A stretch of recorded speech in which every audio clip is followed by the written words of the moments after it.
Hi there, my name is Victoria Moreno, and I'm going to be introducing you to my research project.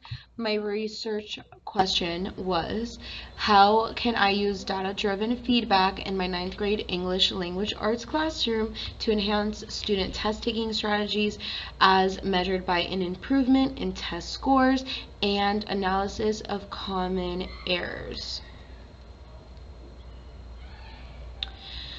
In my research, I aim to explore how data-driven feedback can enhance students' test-taking strategies in my classroom. Like I said, despite students possessing the knowledge that they need to perform well on assessments, many of my students actually still are struggling to demonstrate this on standardized tests.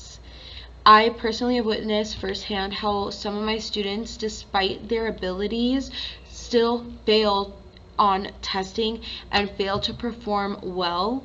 This creates low self-esteem when it comes to testing, leading to frustration as well. This highlights the question of how we can better support our students in developing effective test-taking strategies, which is very important. So, research supports that data-driven feedback provides targeted insights into student performance and helps address these challenges according to Black and William 2009. Specifically, when feedback identifies patterns in student errors, it can help students build their confidence, refine their strategies, and ultimately improve their performance on tests. My research focuses on using data-driven feedback in the classroom to enhance students' test-taking strategies and measure their impacts on test scores, aiming to reduce anxiety and level the playing field for all learners to ensure that they are able to do the best that they can on their tests. So I chose this research project because standardized testing is a major aspect of education, and many students struggle with applying effective test-taking strategies while they are testing. The impact of test anxiety, poor time management, and difficulty with question interpretation all affect student outcomes amongst a million other things that can pop up. And through my experience as a ninth grade ELA teacher, I've noticed that while students know the content, they often don't have the strategies needed to approve the tests effectively. And we can do that through data-driven feedback, because data-driven feedback offers a solution to this by providing students with actionable insights into their mistakes, and it helps them adopt more efficient strategies as well. My research aligns with a larger educational goal, which is improving student performance on standardized assessments, which is an ongoing challenge in the field of education. And the idea of using quantitative methods to improve scores over time, we do in my school through pre-test and post-test. We also do progress monitoring tests, so we are able to monitor growth or declines and then essentially target them in the classroom when we are working with our students. And this is an essential part of the research design because it ensures that any improvement in test-taking strategies can be attributed to the feedback that we receive.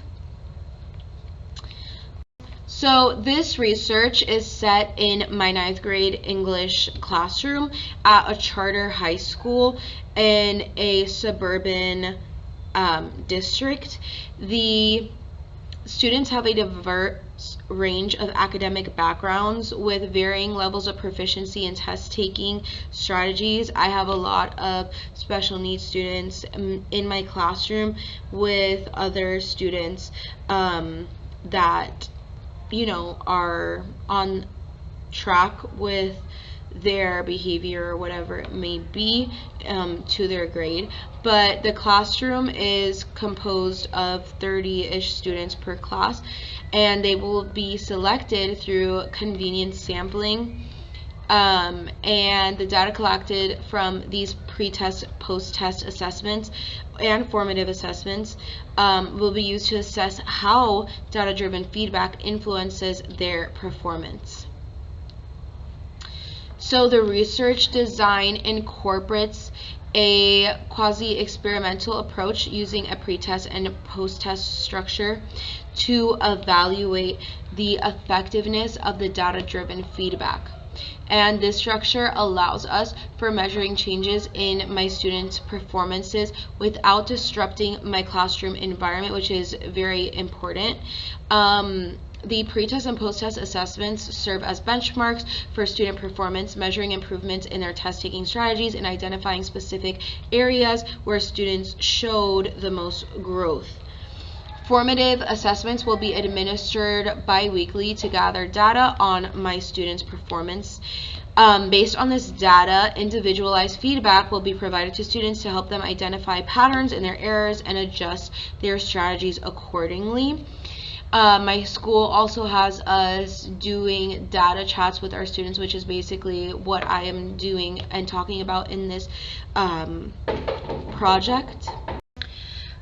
Formative assessments, like I said, will be and I am implementing bi-weekly.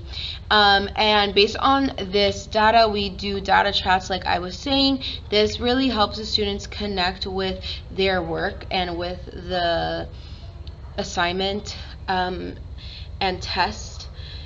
I also believe that this helps students and myself to kind of speak one-on-one and develop that relationship, which is proven as well to help with scoring and students testing when they have, a good positive classroom environment as well, which is something that I really focus on in my class. And students will maintain these data chat logs in their folders or their composition notebooks to reflect on their mistakes, errors, things that they wanted to talk about, and document the strategies that they will be adopting moving forward based off of the data chats, and they will try to kind of improve in that way. And it also gives them control of their success and their testing. Data analysis will use several methods to assess the effectiveness of the feedback. So out of the three, the first one is descriptive statistics, where our scores will be analyzed using mean, median, mode, standard deviation to observe trends in student performances. The second thing that we can do is comparing the pre and post tests to each other.